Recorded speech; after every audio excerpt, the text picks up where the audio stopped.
एक बार की बात है, काशीपुर नाम के गांव में जगन नाम का भिखारी अपनी बेटी गौरी के साथ भीख मांगता था।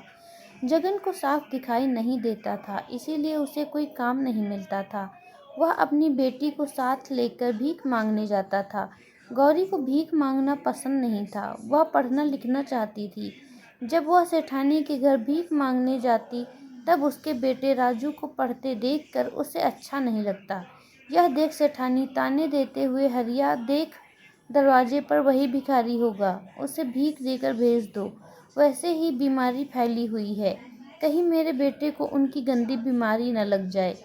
यह सुनकर वह दोनों वहां से चले गए। गौरी अपने पिता से पूछती है कि पिताजी, सारे लोग हमसे दूर क्यों भागते हैं? क्या हम गंदे लोग हैं? पिताजी बोले, अरे नहीं बेटा, बुराई तो हमारी गरीबी और इनकी सोच में है। गौरी बोली, पिताजी, एक दिन मैं डॉक्टर बनकर आपकी आंखों का इलाज करूंगी और इस गांव में एक अस्पताल भी खोलूंगी। उसके पिताजी बोले कि बेटा, हमारे लिए 2 वक्त की रोटी खाना भी मुश्किल है, अस्पताल कैसे खोलेंगे? तभी उनके पास एक औरत आती है और गौरी को कहती है, अगर तुम हमारे टॉयलेट साफ कर दोगी तो मैं तुम्हें कुछ पैसे भीख में दूंगी।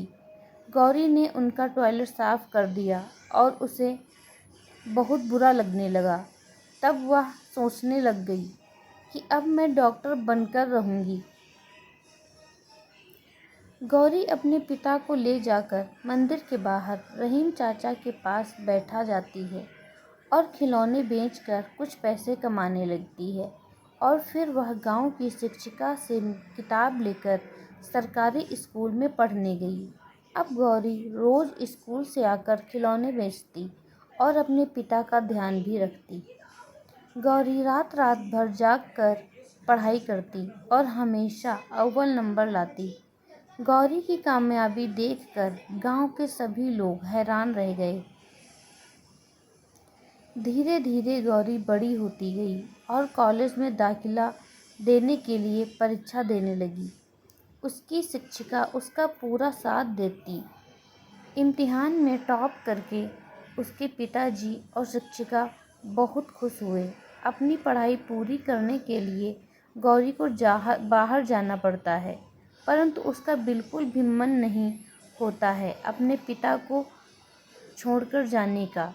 तब शिक्षिका उसके पिता की सारी जिम्मेवारी लेने के लिए तैयार हो जाती हैं। बाहर जाकर गौरी बिल्कुल लगन के साथ अपनी पढ़ाई जारी रखती है। थोड़े समय तक उसकी कोई खबर नहीं आती है और गांव में फिर से महामारी फैलने लगती है। रेनू के पिता और राजू इस बीमारी से अस्पताल में पड़े रहे। वहाँ कोई भी डॉक्टर नहीं आ रहा था। इतने में एक नर्स आकर बोलती है कि आप दुखी मत होइए, आज हमारे अस्पताल में एक बहुत बड़ी डॉक्टर इलाज करने आ रही हैं। तभी वहाँ गौरी आती है और सभी उसे देखकर हैरान रह जाते हैं। तभी वह अपने पिता के पैर छूती है और सबका इलाज शुरू कर देती है। सबके ठीक होने के बाद गौरी अपने पिता की आंखों का भी ऑपरेशन कर देती है और रोशनी वापस आ जाती है। गौरी को देखकर सभी को शर्मिंदगी महसूस होती है। सभी उसकी कामयाबी को देखकर बहुत खुश होते हैं और उसको माला पहनाकर उसका सम्मान करते हैं। आपको यह कहानी कैसी लगी, हमें कमेंट में ज़रूर बताएं। मिलते हैं अगली कहानी में, तब तक के लिए धन्यवाद। अगर कहानी पसंद आई हो तो प्लीज़ लाइक शेयर सब्सक्राइब ज़रूर करें।